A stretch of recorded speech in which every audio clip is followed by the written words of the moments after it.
네, 지금부터는 벌써부터 정치권의 시선이 향하는 내년 6월 지방선거 이야기 해보도록 하겠습니다. 자, 어제 발표된 여론조사를 보면요.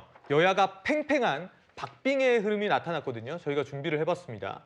자, 여당 후보가 당선되기를 기대하는 응답자가 39%, 야당 후보가 당선되기를 기대하는 응답자가 36%로 오차 범위 내 접전으로 나타난 겁니다. 박민영 대변인. 네. 지금 뭐 국민의힘 정당 지지율과 비교한다면 격차가 상당히 줄어든 모습이기도 한데 지금 네. 어떻게 국민의힘에서 보고 있습니까? 일단 한국갤럽 조사가 전화 면접 조사잖아요. 그러니까 저고학년층들이 많이 참여를 하기 때문에 최근에 있었던 이런 악재들에 대한 반영이 늦어질 수가 있습니다. 그렇기 때문에 ARS에 수렴할 가능성이 크다라고 보는데 ARS는 이미 거의 양당 지지율이 겹치고 있는 상황이거든요. 더군다나 그런 전화 면접 조사 결과에서조차도 이 야당이 지방선거에서 승리해야 하는 게 아니냐라고 하는 의견이 거의 비슷하게 나왔다라고 하는 겁니다. 국민의힘 지지율보다도 10%포인트 이상 더 많은 기대가 있었다라고 하는 것은 결과적으로 이게 여당 심판론으로 작용할 수가 있다라고 하는 거거든요. 근데 심지어 이 조사가 어떤 지금 정부 여당이 내놓은 초유의 부동산 대책, 이 3차 대책에 대해서는 아직 반영이 제대로 안 된 상태라고 하는 거거든요. 그리고 지금 관세 협상을 비롯해서 여러 악재들에 대해서 아직까지는 이게 지표상의 그런 실책으로 나타나지는 않은 상황입니다. 그렇기 때문에 앞으로 정부 여당의 이런 실정들이 가시화가 되기 시작한다면 더 많은 이런 악재들이 반영될 거라고 생각을 하고요. 지금 그나마 3대 특검으로 야당의 악재를 지금 계속해서 부각시키고 있는 시기 아니겠습니까? 그럼에도 불구하고 이렇게까지 따라붙었다라고 하는 것은 민주당이 많은 자성을 해야 되는 지표라고 저는 생각을 하고요. 민주당과 정부 여당의 지지율은 오늘이 저는 고점이라고 생각을 합니다. 앞으로 떨어질 일만 남았기 때문에 오늘이 고점이다. 그렇습니다. 내년 지방선거쯤 돼서는 더 많은 지각 변동이 있을 것이라고 확정적으로 말씀드릴 수 있을 것 같습니다. 자, 이번 여론조사에서 주목할 지점 또 있습니다. 여야가 승부처로 꼽는 지역 곳곳이 그야말로 박빙인 건데요. 보시는 것처럼 서울과 인천, 경기, 부울경 지역이 오차 범위 내 접전 양상을 보였습니다. 서울 39대 38, 인천, 경기 40대 40 이렇게 오차 범위 내 접전인데 자, 여야는 모두 자신들에게 유리한 결과라는 해석을 내놓고 있는 것 같습니다. 자, 민주당에서는 지금 나오는 지자체장들이 국민의힘이기 때문에 현역 프리미엄이 있는데 이게 소용없다는 얘기다. 탈환을 기대해 볼 만하다. 이렇게 바라보고 있고요. 국민의힘에선 해볼 만하다고 했습니다. 성춘 부의장님. 지금 민주당에서 어떻게 바라보고 있습니까? 일단 전 방심하면 안 되는 상황이라고 생각을 하고요. 일단 이번 여론조사가 특정 후보의 이름이 거론된 게 아니라 여당 대 야당이잖아요. 그렇기 때문에 이렇게 됐을 경우에는 집권 여당에 대한 견제 심리가 어느 정도 작동을 합니다. 총선이 됐든 지방선거가 됐든 늘 여당 대 야당으로 물어봤을 때는 아무래도 국민들이 조금 더 야당의 손을 들어주는 편이 있었기 때문에 저 지표는 그 국민들 그냥 마음속에 있는 견제 심리가 좀 많이 작용한 것 같다라는 말씀을 드리고 아마 지금 본격적인 우리가 이제 언론에서도 이제 지방선거를 다루기 시작하면서 후보군들이 나올 거잖아요. 후보군들이 나와야 진짜로 국민들이 지금 여당 후보냐 야당 후보냐 어느 선택을 할 것이냐가 좀 두드러질 거라고 보기 때문에 저희는 저런 지표를 보고 우리가 예를 들면 부울경 같은 경우 우리가 전통적 약세 지역이잖아요. 그럼에도 불구하고 이기는 지역으로 나왔으니까 뭐 해볼 만하다 뭐 이런 마음가짐을 갖고 도전하는 건 좋은데 서울과 수도권에 저렇게 박빙으로 나온 걸 보고 현역이 서울이 오세훈 시장임에도 불구하고 저 정도면 뭐 우리가 유리하다는 거다 이런 식으로 좀 방심하는 예측을 해서 안 된다고 생각합니다. 왜냐면은 지난 두 번의 대선에서 서울에서 계속 우리가 그렇게 좋은 결과를 거두지 못했기 때문에 이번 올해 6월에 있었던 대선에서도 이재명 후보가 당시 후보가 전국 득표율보다 서울에서 득표율이 적었어요. 그렇기 때문에 서울 유권자가 민주당에 대해서 아직 좀 의구심을 갖고 계신 분들이 있기 때문에 조금 더 긴장하는 모습을 보여드릴 필요가 있다는 생각을 합니다. 네, 특히 이 정치권은요. 이 여론조사 흐름과 관련해서 이재명 정부의 세 번째 부동산 정책이 내년 지방선거에 미칠 파장에 주목을 하고 있습니다. 여당은 말을 아끼는 반면에 국민의힘에선 이번 대책을 서울 추방령으로 규정한 모습입니다. 코스피가 계속 오르고 있습니다. 경제 도약을 위한 이재명 정부의 노력을 주식시장이 증명하고 있습니다. 연초 2,398 대비 무려 56%나 상승한 놀라운 수치입니다. 외국인과 기관의 매수세가 힘을 보태며 시가총액은 3천조 원을 넘겼습니다. 코스피 4천 시대가 코앞입니다. 이재명 정부의 1015 부동산 정책으로 국민들의 절망과 혼란이 점점 더 커지고 있습니다. 도대체 누구를 위한 부동산 정책인지 알 수 없습니다. 사고 싶은 사람과 팔고 싶은 사람이 모두 고통을 받게 하고 있습니다. 주택 매매 수요만 억제해서 지방 분산을 유도하겠다는 발상, 그것이 바로 서울 추방령이라고 하는 것입니다. 네, 어제 민주당 투톱인 정청래 대표와 김병기 원내대표 모두 부동산 대책에 대해서 아무런 언급도 하지를 않은 건데요.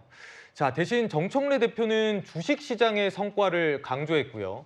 국민의힘 송원석 원내대표는 그제 이어서 또다시 서울 추방이라는 단어를 쓰면서 직격을 했네요. 그렇죠. 지금 정청래 대표 같은 경우에는 본인의 지역구가 서울 마포이기 때문에 역시 아파트가 많은 지역입니다. 그래서 지역구 주민들을 의식해서 이러한 정책에 대해서 이야기를 하기가 어려운 것이 아닌가 생각이 들고, 김병기 원내대표는 어떻게 보면 이번 부동산 정책에 있어서 굉장히 핫한 인물이 되어버렸어요. 본인이 동작구에서 지역구를 가지고 있는데 거기에선 전세를 살고 있고, 잠실에 있는 아파트 이것을 지금 재개발이 예정이 되어 있는데 여기를 전세를 주고 있다는 것이죠. 문제 제기하고 있는 국민의힘 의원들에게 무엇을 걸 것이냐 이러면서 오히려 호통을 치는 모습들을 보고 있는데, 이런 것들 우리 국민들께서는요, 부동산, 입시, 병역 이런 것들에 대해서는 굉장히 예민하시거든요. 어떻게 보면은 대통령실에서 나온 부동산 정책이기 때문에 김병기 원내대표가 제가 지금 정부의 정책에 맞춰서 동작으로 아예 집을 사서 이사를 하겠습니다라고 이야기를 하는 모습을 보였으면은 오히려 국민들께서 아 그렇구나, 민주당이 솔선수범하는구나라고 생각하실 수 있을 텐데, 지금 민주당은 보신 것처럼 여기에 대해서 이야기도 하고 있지 않다는 겁니다. 이러한 것들이 내년 지방선거에 있어서 이미 이게 어려울 수 있다라는 것을 스스로 인정하는 꼴이 아닌가라고 생각이 들고요. 민주당 입장에서는 대통령실의 지금 정책에 대해서 다시 한번 숙고해달라라는 용기 있는 목소리가 나와야 되는 시점이지 않나 싶습니다. 예, 일단 김병기 원내대표는요, 이 잠실 아파트에 대해서 본인이 예전부터 실거주했다라고 해명을 한 상황입니다. 이렇게까지 이 부동산 시장 상황 굉장히 예민한 이유가 선거에 영향을 워낙 많이 미치기 때문일 텐데요.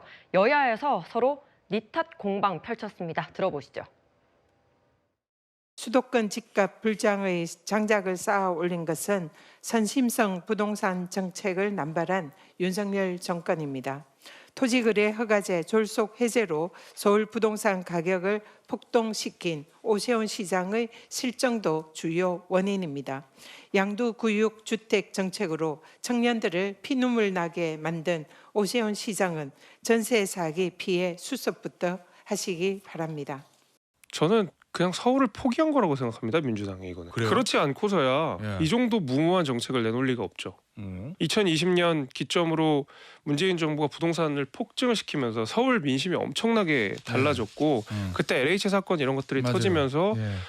그 부동산에 대한 국민들의 분노와 불만이 터져 나오면서 오세훈 예. 시장의 압도적인 재보궐선거 승리까지 이끌어간 거거든요.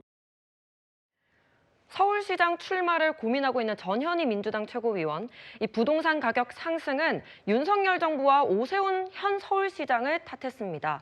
이 반면에 서울 도봉구를 지역구로 둔 김재섭 의원, 민주당이 서울을 포기했다 이렇게 공세를 펼친 건데요. 최 교수님 어떻게 들으셨습니까? 일단 아까 그 누구야 김병기 원내대표 얘기했으니까 그게 예. 잠깐 하면 15년 이상 실거주했어요. 그 아파트에서 부모님 때 같이 샀었고요. 네. 그리고 이제 본인이 지역구가 동작구기 때문에 그쪽으로 옮겨서 이제 전세를 살고 있다는 말씀을 드리고요.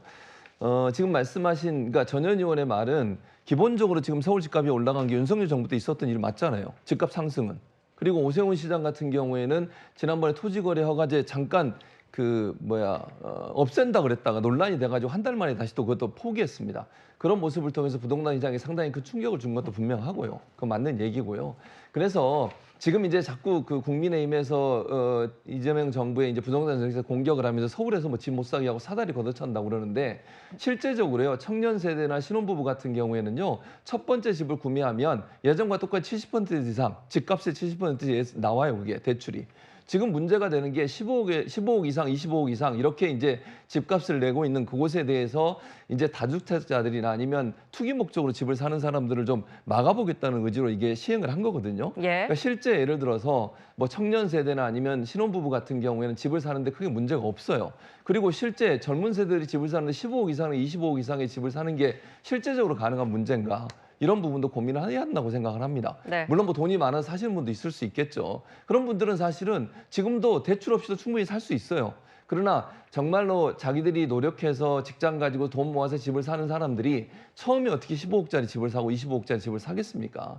그런 점에서 본다고 하면 이번 대책이 물론 뭐 일반적인 분들 중에도 뭐 불만이 있을 수 있겠지만 전반적으로는 이 대책 자체가 전체적으로 뭐 투기 세력들 이런 세력들이 집을 많은 집을 사가지고 집값을 올리는 그런 일을 막기 위해서 이루어졌다는 거 말씀을 드리고 예. 여기서 끝나는 게 아니고 공급 대책을 지금 곧 발표할 겁니다. 신도시 개발도 하고 공급 대책 발표할 텐데 공급 대책을 발표해서 더 많은 사람이 집을 구입할 수 있는 어떤 구조를 만드는 것도 이재명 정부가 함께 할 거니까 그런 부분들을 종합적으로 고려한다고 하면 마치 국민의힘이 주장한 것처럼 사다리를 걷어찼다는 둥 또는 뭐 이번 정책이 서울에서 추방을 한다는 둥 이렇게 과격한 표현을 하는 것은 원래 정책의 취지와 맞지 않다고 생각합니다.